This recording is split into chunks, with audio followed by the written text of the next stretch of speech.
ஓய்வு பெற்ற போக்குவரத்து ஊழியர்கள் மகிழ்ச்சி. ரூபாய் 497 கோடி நிலுவைத் தொகையினை வழங்கினார் முதல்வர் ஸ்டாலின். இது குறித்து அரசு வெளியிட்ட செய்திக்குறிப்பு.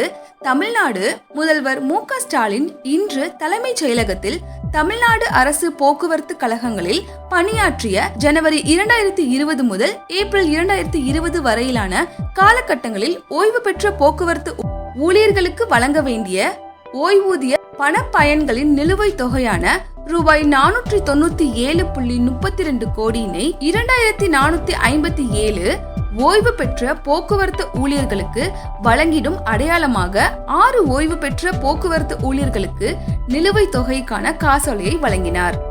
இந்த நிகழ்ச்சியில் மாண்புமிகு நீர்வளத்துறை அமைச்சர் திரு துரைமுருகன், மாண்புமிகு போக்குவரத்து துறை அமைச்சர் திரு எஸ். ராஜகண்ணப்பன், தலைமைச் செயலாளர் முனைவர் வே. இறையன்பு ஆகியோர் கலந்து கொண்டனர்.